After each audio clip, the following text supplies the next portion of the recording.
네, 여러분 요즘 저희들이 날샘으로 말씀 묵상을 하고 계시는데 무슨 말씀 본문인지 아셔요? 창세기 본문이죠, 그죠? 그래서 요즘은 이제 쌍둥이 형제 이야기가 저희들이 묵상을 하고 있습니다. 그래서 이제 야곱과 에서가 형제죠. 야곱과 에서가 화해하는 과정을 이제 그리고 있습니다. 20년 동안 객지 생활을 하다가 야곱이 돌아오게 됩니다. 나름 성공해서 재산도 모으고 해서 고향 땅으로 오는 것이죠. 그 땅에는 자기의 형제, 그것도 쌍둥이 형제가 살고 있습니다. 그의 기분이 어땠을까요? 일반적으로 이야기한다면 가슴이 뛰어야죠. 고향 땅으로 돌아간다. 이제 나와 함께 웃고 웃을 수 있는 형제 곁으로 간다. 이런 마음으로 이렇게 기대에 차서 가야 되는데 그러지 못하는 것을 저희들이 잘 알고 있습니다. 20년 전에 형과 아버지를 속이고 장자권의 축복을 낼름 이제 훔쳐먹은 야곱이었기 때문에 형이 미워하고 있는 거죠. 그래서 형이 자기를 죽이려고 했었기 때문에 20년이 지났지만 찾아가는 발걸음이 가볍지 않습니다. 거기다가 형이 400명이나 되는 사병이죠. 400명이나 되는 남자들을 이제 종을 데리고 온다라는 소문을 들으니까 더 겁이 날 수밖에 없습니다. 이 이야기는 저희들에게 참 많은 것들을 알려줍니다. 그 중에 우리 관계에 있어서 이 분노하는 마음, 화나는 마음, 섭섭한 마음, 이런 마음들을 빨리 해결하지 않으면 그것이 얼마나 눈덩이처럼 커져서 더 힘든 관계가 될 수 있는가 하는 것을 이제 보여주죠. 20년 동안이나 계속해서 이 두 형제는 어떤 생각을 하며 살았겠습니까? 형은 요놈 언제 내가 보복하나 이런 생각을 가지고 살았을지 모르겠고요. 동생 입장에서는 우리 형이 조금 일찍 돌아가시려나 아니면 내가 언제나 돌아갈 수 있을까, 돌아가면 형이 나를 어떻게 대할까, 이런 걱정으로 살 수밖에 없었던 것이죠. 네, 어떻게 보면 이러한 우리 인생을 무겁게 하는 분노, 화, 실수 이런 것들은 우리 일상에서 어떻게 떨쳐버릴 수가 없습니다. 모양은 다르고 크기는 달라도 늘 우리 곁에 있죠. 그런데 저희들이 오늘 본문 읽으실 때도 느끼셨지만 화를 멀리 해야 되는데 빨리 해결해야 되는데 라는 이 조급함과 급박함 때문에 우리가 때로는 판단을 좀 이렇게 놓칠 때도 있습니다. 우리 이렇게 생각해 볼 수도 있습니다. 화, 분노, 이것은 악인가? 그렇지 않다는 것을 저희들이 압니다. 화나 분노가 나쁜 면도 있지만 긍정적인 면도 가지고 있죠. 예를 들어서 이렇습니다. 여러분, 아이들이 이제 자라죠. 자라면서 첫 번째로 단맛을 느꼈을 때 그때 아이들의 모습을 기억하십니까? 아이들이 미치죠. 눈이 번쩍 떠지고 이게 웬 건가 하고 놀라는 그게 있습니다. 아이들이나 어른들한테는 사실은 단맛은 가능하면 늦게 알려주는 게 좋습니다. 그리고 단맛은 멀리 하는 게 건강에 좋죠. 그렇지만 어느 연배가 지난 다음부터는 단 것이 옆에 있어야 됩니다. 그죠? 그렇지 않으면 침대에서 일어나다가 어지러워서 쓰러질 수도 있고, 특히 당이 있는 분들에게는 이 단 것이 굉장히 중요합니다. 그래서 어른들 이 가방이나 요 백이나 주머니에 보면 뭐가 있어요? 사탕이 있죠. 예. 젊어서는 멀리 해야 되는 것, 해로운 것이지만 어느 때가 되면 꼭 필요한 유익한 것이 될 수 있습니다. 이와 마찬가지로 저희들 이렇게 화나 분노 이런 것들도 사실은 긍정적인 측면이 있다는 것이죠. 아기들이 있지 않습니까? 우리들은 일주일에 한 번 보니까 너무 이쁘죠. 그래서 남의 애기니까 자고 있는 거 보면 어떻게 하고 싶어요? 깨우고 싶죠. 나보고 웃기도 하고 싶고 쫑알쫑알 거리는 것도 보고 싶고. 근데 우리가 깨우면 이제 그 아이의 엄마나 아빠는 굉장히 언해피하겠죠. 엄마 아빠가 아기를 너무 사랑합니다. 그렇지만 아기가 밤에 잠 안 자고 계속 찡찡대고 울고 그러면 어떡해요? 미운 마음이 생기죠. 어떤 아빠가 글에 남긴 거 보니까 집어 던지고 싶더래요. 그러니까 정말 얼마나 힘들었으면 그렇겠습니까? 엄마가 아이를 키우다가 너무 힘들어서 울고 아이가 말을 하도 안 들으니까 너무 화가 나가지고 울었다는 거죠. 예, 그런데 여러분 요때 이 화라는 거, 아이를 향해서 그 사랑하는 아기들을 향해서 갖게 되는 부모의 화는 또 분노는 성숙하지 못한 초짜배기 엄마 아빠이기 때문에 그럴까요? 그러지 않죠. 필요합니다. 필요합니다. 내가 너무 힘들 때 나도 모르게 화가 나고 분노가 날 때 자기를 돌아봐야 되죠. 그래서 내가 지금 너무 힘들어 있다라고 할 때는 아이와의 롱런을 위해서 오랜 시간 함께 잘 가기 위해서 누군가의 도움을 받고 잠깐 좀 쉼이 필요할 수 있습니다. 그죠? 우리 뭐 한국 어머니들이야 죽으면 죽으리라 하는 각오로 잘 키우시지만 남한테 못 맡기죠. 그러나 이제 사실 저희들은 좀 지혜로워야 됩니다. 그래서 요즘 젊은 분들이 아기들이 다이퍼 띄기도 전에 어디 보내고 하는 것들은 아이들한테도 유익한 면이 있고 엄마한테도 참 유익한 면이 있을 거라고 생각이 듭니다. 아이가 안 된다는 것을 이야기해도 계속 땡깡 부리면 어떻게 될까요? 혼내야죠. 화를 내고 분노하고 매를 들 때도 있고 징벌을 해야죠. 그리고 나중에 이불 뒤집어 쓰고 우는 한이 있어도 내가 왜 그랬을까 이런 한이 있어도 때로는 정말 혼을 내야 됩니다. 왜요? 그래야 내가 지치지 않고 애한테 지지 않고 아이에게 바른 것을 가르쳐서 아이가 건강하고 유익한 사람으로 잘 자랄 수 있도록 훈육할 수 있기 때문에 그렇죠. 그래서 이 분노, 화라는 것은 우리 자녀들을 키우는데도 참 유익합니다. 그래서 양면성이 있는 것이죠. 신앙생활에도 참 필요합니다. 예수님께서도 분노 많이 하셨죠. 그래서 원수도 사랑하시라고 하신 예수님께서 그죠? 옆에 있는 사람들을 보면서 이 회칠한 무덤들아. 그 다음에 또 뭐라고 얘기해요? 독사의 자식들아. 이거는 성경이라 이렇게 번역한 거고 한국말로 하면 뭐예요? 강아지들아. 그거를 다른 말로 하면 무슨 새끼야. 이렇게 하면서 욕을 하신 거예요. 당시에는. 예. 근데 이제 저희들의 입장에서는 이제 성경을 보면은 독사의 자식들아 그러면 우리가 뱀하고 거리가 멀잖아요. 우리 뱀 가지고 욕하지는 않잖아요. 잘. 그러니까 좀 점잖아 보이지만 사실은 그건 아니죠. 그러니까 예수님께서 그와 같이 맹렬하고 아주 날카롭게 공격하시고 화를 내시고 분노를 쏟으셨어요. 왜 그러셨을까요? 네, 죄와 사탄의 권세로부터 자기 자신을 지키고 또 주변을 지키기 위해서는 어쩔 수 없습니다. 그래서 죄, 또 사탄의 어떤 유혹 이런 것들에 대해서는 저희들이 분노할 수 있어야 돼요. 영적인 분노를 할 수 있어야 되고 누가 달콤하게 유혹해 온다면 좋아할 게 아니고요. 그 안에서 사탄이 역사하는 것, 죄가 역사하는 것을 느낄 수 있어야 되고 그래서 정말 분노하시면서 화를 내시면서 선을 그을 줄 알아야 되는 거죠. 그래서 예수님께서 우리들에게 보여주시는 것은 마음에 안 들면 욕해라, 강아지들아 하고 욕하라는 것이 아니라 어떻게 하라고요? 예, 영적으로 죄가 되는 것, 사탄의 유혹이 되는 것들은 어떻게 하라고요? 분명하게 선을 그어라라고 우리에게 말씀해 주고 계시는 것이죠. 자, 그런 면에서 이 분노와 화가 우리에게 참 유익을 준다라는 것도 우리가 확인해 보았습니다. 그런데 오늘 본문을 보면 이 화와 분노 혹은 섭섭함도 뭐 약한 화가 아니겠습니까? 섭섭함에서 화가 나고 화가 나서 뭐 분노가 될 수도 있으니까요. 이런 것들조차 모든 거 다 합쳐서요. 어떻게 하라고 하시죠? 해가 지도록 노여움을 품고 있지 마십시오라고 말씀하시죠. 근데 저희들이 여기서 해가 지도록이라는 것에 너무 목매실 필요 없어요. 너무 문자적으로 이해를 해서 꼭 다음 날이 되기 전에 오늘 밤, 늦어도 오늘 밤에는 꼭 세상 없어도 화해하고 말아야지. 예, 그럴 수 있는 것이 있고 그럴 수 없는 것들이 있죠.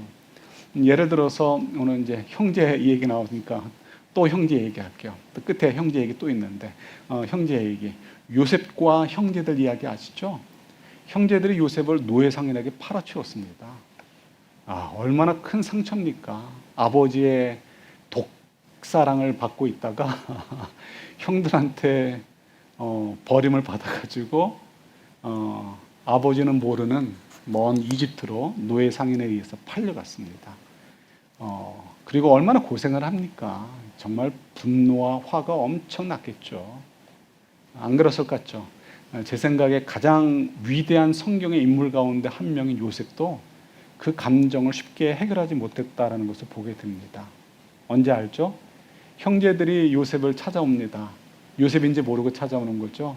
우리에게 먹을 것을 팔아주십시오. 요셉은 알아보죠.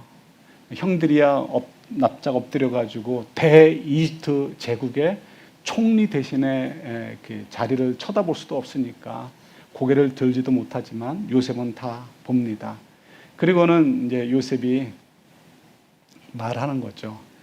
형님들, 제가 형님들을 살리기 위해서 이곳에 먼저 하나님의 보내심을 받았습니다. 라고 처음부터 얘기했으면 얼마나 좋았겠어요. 그러나 그렇게 하지 않았습니다. 자신을 드러내는데 여러 해가 걸렸습니다. 적어도 1년 이상이 걸렸습니다. 그죠? 그리고 형들에게 어떻게 보면은 조그만 복수를 하죠. 그래서 형들을 겁줘요. 그들이 가져가는 그 곡식 사이에 곡식값을 다시 숨겨놓죠. 그래가지고 너희들이 바로의 것을 훔쳤다. 이렇게 누명을 씌우면서 겁을 주고요.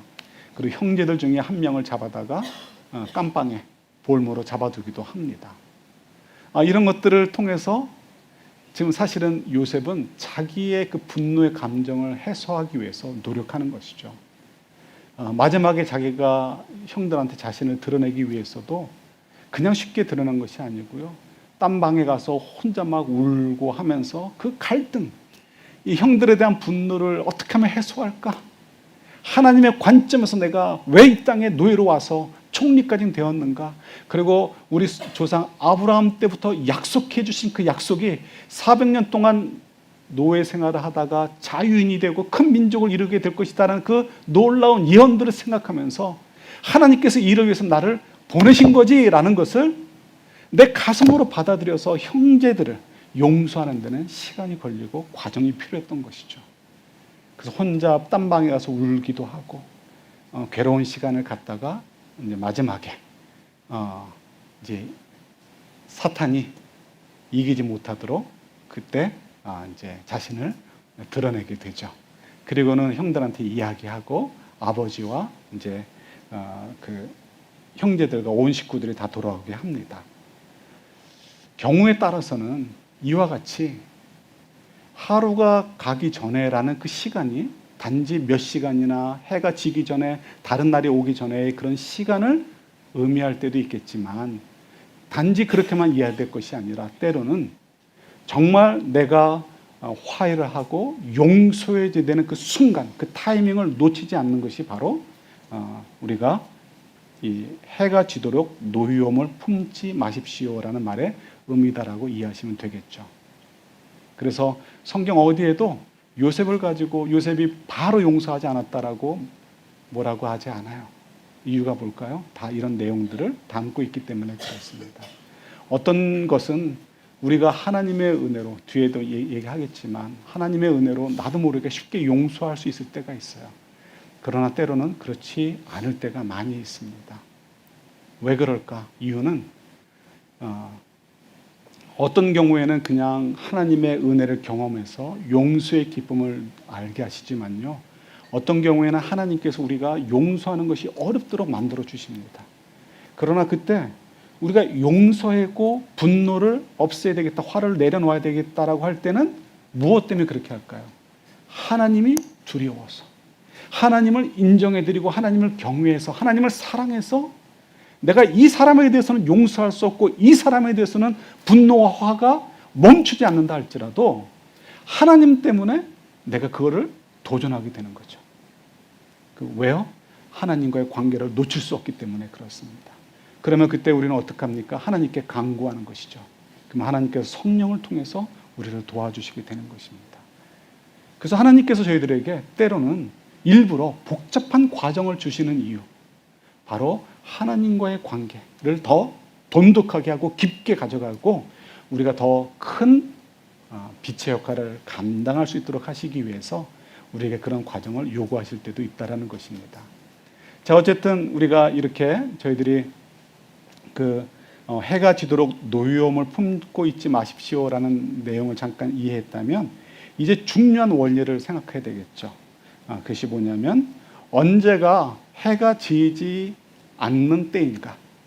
해가 지나간 다음에는 소용이 없잖아요. 그 전이 언제인가를 잘 캐치해야 됩니다. 그것은 성령께서 도와주셔야 또 우리가 알 수 있게 되기도 하고요. 여러분들이 잘 몰라도 성령께서 여러분들을 인도하고 계시다는 사실을 알으셔야 됩니다. 내가 왜 이렇게 착할까? 이렇게 생각하실 필요 없어요.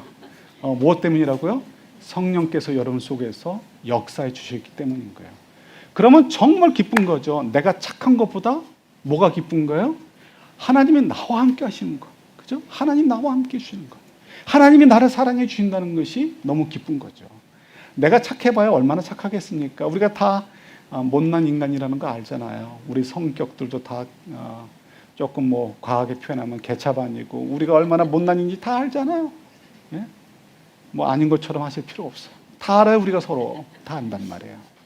그럼에도 불구하고 성령께서 우리를 붙잡아 주셔서 우리가 정말 착하지 않은데 착한 척 하는 것은 아니지만 그래도 착한 방향으로 살아가도록 도와주시는 것이죠.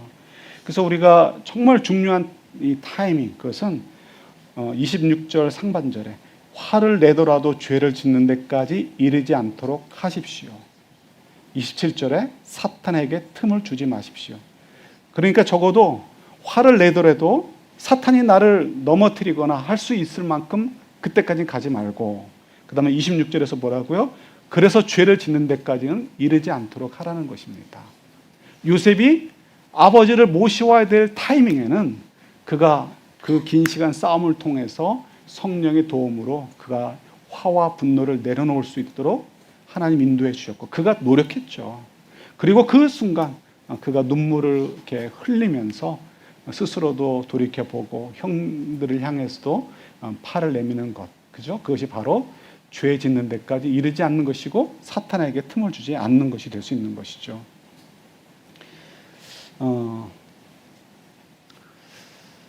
굉장히 중요한 포인트입니다. 근래 어느 뉴스를 보았는데요. 부부싸움이 벌어지게 되었습니다. 왜 부부싸움이 벌어졌냐면 아내가 남편의 차를 청소해 주다가 머리끈을 묶는 링이 있다며, 링? 고무줄인가 봐요. 링이 그 그림에는 3개가 발견이 된 거예요. 근데 내게 아닌 거예요. 그래서 화가 나가지고 남편한테 갔습니다. 이거 누구 거야? 남편은 황당하죠. 자기는 모른다 하면서 황당해하면서 난 모르는 일이야 라고 대꾸도 안 합니다. 그러니까 남편이 피하는 걸로 생각하고 더 쏘아붙이죠. 그래가지고 싸움이 났습니다. 남편은 아니다. 나는 모르는 거다. 그런데 아내는 얘기하죠. 근데 어떻게 이게 거기 있냐? 여러분들 생각은 어떻습니까? 다행히 차 안에 그 카메라가 있었대요. 그래서 그걸 틀어보니까 날씨가 더워서 그런지 윈도우를 조금 열어놨는데 길을 지나가던 어떤 여성분이 그 링을 갖다 그 차 안에 또 던져놓고 간 거예요. 예, 우리가 윈도우를 마음껏 열어놓을 수도 없는 것 같아요. 그래서 그걸 보고 나서 아니었구나 하는 것을 확인했다는 거죠. 그렇지만 그 과정에서 이미 싸웠잖아요. 싸울 때 좋은 말 하나요? 아니죠. 너는 왜? 너는 왜? 이러면서 서로 감정을 건드렸을 거 아니에요. 그러니까 이게 참 손해만 보는 거죠. 그때 어떻게 됩니까? 이때 지혜를 구해야 되는 거예요. 어떻게 하라고요? 우리가 해가 지나도록 노여움을 품고 있지 않도록. 그러니까 이거는 그날 밤에 해결하라는 단순한 의미가 아니라 그 다음날 해결해도 좋지만 결국 이것이 길어져서 결국 그 부부가 다른 엉뚱한 사람 때문에 정말 그들이 상처받고 관계가 이렇게 어려워지는 일들을 허용하지 말라라는 것이죠. 그러기 위해서는 어떻게 해야? 빨리 그들이 대화 속에서 했던 잘못된 말들을 빨리 서로 용서를 구하고, 예? 회개를 구하고. 여자분들은 어렵죠. 자존심이 있는데 그래도 하셔야 돼요. 주님 때문에 하셔야 돼요. 남자분들도 마찬가지예요. 치사하게 굴지 마시고, 예. 남자분들은 또 좀 더 넉넉하게, 그죠? 그렇게 하셔야죠. 그러면서 그것을 깨끗하게 정리해 가는 것이 어떻게 하는 거라고요? 해가 지도록 노염을 품지 않는 것이라는 것입니다. 빨리 깨끗하게 정리하고 해결해 가는 것. 그래서 사탄에게 틈을 주지 않는 것. 그래서 죄를 짓지 않도록 하는 것. 그 섭섭함이 남아가지고 나를 왜 못 믿었을까? 나를 왜 트러스트하지 못했을까? 하면서 섭섭해하는 것. 결국 사탄이 좋아할 일인 것이죠.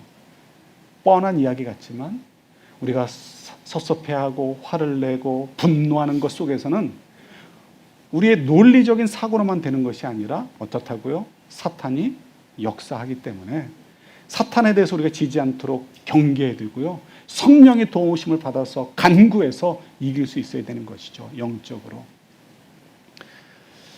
또 형제 얘기 마무리를 합니다. 어느 형제가 있었습니다. 6.25 때 이 동생분이 군대에서 좋은 자리에서 일을 했습니다. 그래서 6.25 어려운 때 다른 형제분들과 또 친지들을 많이 도와주었습니다. 전쟁이 끝났습니다.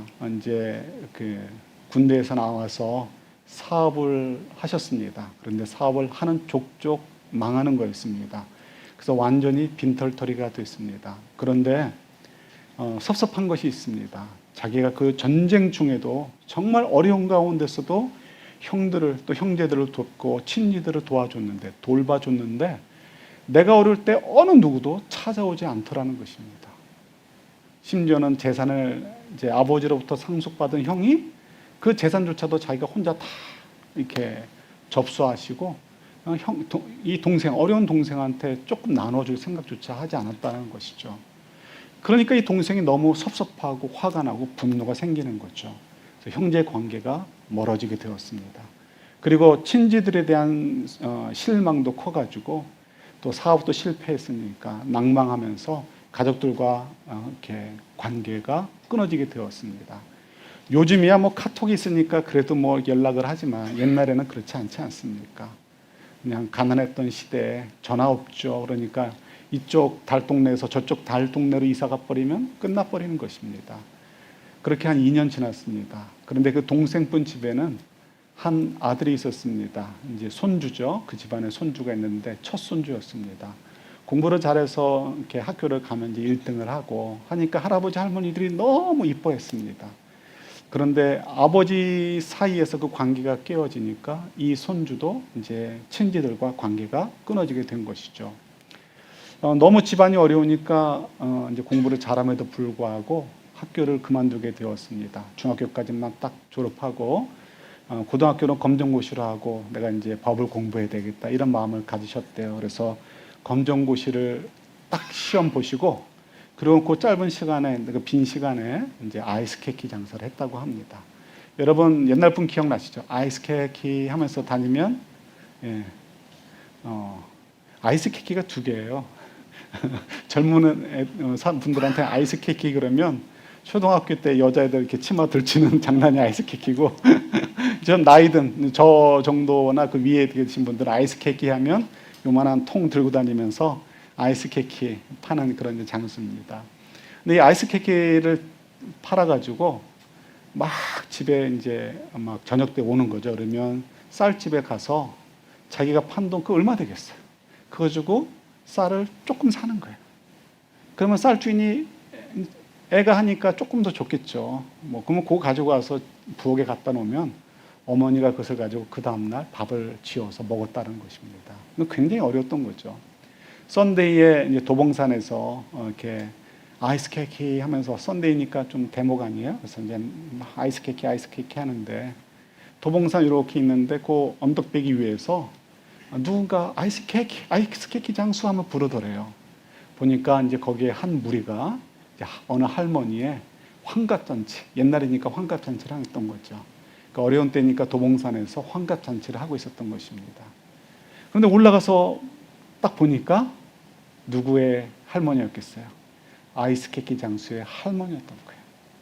그래서 할머니가 자기가 그렇게 사랑하고 자랑하던 손주가 아이스케키 장수하고 있는 것을 보니까 너무 그냥 놀래가지고 그 자리에서 기절을 하셨대요. 그 아이스케키 장수가 저희 중에 한 분이에요. 근데 그분이 미국으로 왔습니다. 빈손으로 왔죠. 하나님께서 그분에게는 또 비즈니스의 은사를 주셨는지 비즈니스를 잘해서 이제 성공을 하셨어요. 그러면 어떡하겠습니까, 여러분? 아침 드라마 같은 얘기 들었잖아요. 그러면 아침 드라마 같은 보복이 있어야 되는 거 아닙니까? 잘 빼입고 그 큰 집 사람들 앞에서 딱 폼도 잡고, 그죠? 니네 나한테 우리한테 그렇게 하더니 가진 게 얼마나 돼? 얼마든지 그럴 수 있잖아요. 그런데 그렇지 않고요. 그 큰 집 식구들의 어려움을 돌아봐주고 미국으로 이민도 시키고 비즈니스를 할 수 있도록 비즈니스도 열어주고, 그래서 여기서 뿌리 내리고 살 수 있도록 도와주고, 자기들은 모른 척했던 분들에게 전화해서 용돈도 보내드리고 여행도 시켜드리고. 여러분, 이게 우리가 보는 아침 드라마와 다른 모습인 것이죠. 그분에게 어떻게 그럴 수 있었냐고 했더니 그게 당연한 거 아니냐라고 이야기하시더라고요. 성령께서 역사하신 거죠. 하나님의 사람들을 통해서 하나님의 아름다운 일들을 행하신 것이죠. 그러나 아까 말씀드렸듯이 이렇게 쉽게 갈 때도 있지만 어떤 때는 이 사소한 것 때문에도 그 큰 거를 용서해 준 분조차도 어때요? 때로는 밤에 와이프하고 서로 다툼이 있을 수 있잖아요. 가게에 가서 직원들과 다툼이 있을 수 있잖아요. 그죠? 이런 것처럼 우리가 좀 더 쉽게 될 수 있는 것이 있고 그렇지 않은 것이 있을 수 있어요. 그럼 왜 하나님께서 우리에게 쉬운 길로 가게 하지 않으실까? 아까 말씀드렸듯이 하나님이 우리를 초청하시는 거예요. 너희 고생해봐라가 아니고 너 나를 좀 찾아봐라. 나를 좀 찾아라. 우리가 기분 좋게도 부모님을 만날 때가 있지만 때로는 부담감을 가지고 부모님을 찾아갈 때도 있죠. 그러나 그 속에서 어떻게 해요? 우리가 부모님을 만나고 돌아올 때 에이 괜히 왔어 하는 경우가 어지간하면 없죠. 그 가기 힘들었던 발걸음을 딛고 가서 만나게 되었을 때, 혹은 형제들을 만나거나 벗을 만나게 되었을 때 오는 기쁨이 있습니다. 그리고 관계가 회복되어지는 것이죠. 하나님께서도 저희들을 사랑하셔서 우리가 더 하나님을 사랑하고 하나님을 간절히 찾기를 원하시는 거예요. 대충 우리가 만만한 분으로 여기시는 것이 아니라, 하나님, 내가 정말 피눈물이 납니다. 이 사람을 생각하면, 이 일을 생각하면 내가 너무너무 속이 터져가지고 정말 불이 일어납니다 라는 그런 일이 있다 할지라도 하나님 때문에, 그럼에도 불구하고 나는 하나님 때문에, 하나님을 사랑하고 하나님을 경외하기 때문에 하나님 말씀대로 내가 살고 싶어서 제가 순종해 보려고 합니다. 그러니 도와주세요라고 우리가 부르짖기를 원하시는 것이죠. 하나님을 정말 만나기를 원하시는 거예요. 말만 하느님이 아니고 진짜 하나님을 만나도록 하시기 위해서 우리에게 그런 길을 허락하시는 거죠. 그래서 어떻게 하자고요? 우리가 그럴 때는 성령의 도우심을 구하자라는 것입니다. 화를 내도 해가 지도록 노여움을 품지 말고, 그래서 죄짓지 않고 사탄에게 틈을 주지 말라. 뻔한 얘기 같지만 아닙니다. 굉장히 중요한 이야기고, 이것은 정말 영적 싸움이고, 이 일을 통해서 우리가 얼마나 아름다운 정말 열매들, 하나님이 기뻐하시는 하루하루를 살아갈 수 있고, 천사도 흠모할 만한 정말 천국의 아름다운 상급을 엄청나게 쌓아두게 되는 그런 귀한 삶을 살 수 있다는 것을 기억할 수 있는 저희들, 그래서 그렇게 살아갈 수 있는 저희들이 될 수 있기를 우리 주님의 이름으로 축원합니다. 하나님 아버지, 저희들이 주의 말씀을 받습니다. 섭섭할 때가 많이 있습니다. 오해할 때가 많이 있고, 그러다 보면 화가 나고 분노할 때도 많이 있습니다. 그러나 주님, 그 감정들을 가만히 놓아두어서 사탄이 이용하고 우리가 죄짓는 길로 들어가지 않도록 오늘 말씀을 잘 받아서 힘들 때일수록 더욱 하나님을 향해서 간구하며 성령의 도우심을 받아서 승리하고 귀한 열매들을 맺어가는 저희들이 되도록 도와주옵소서. 예수님 이름으로 기도드립니다. 아멘.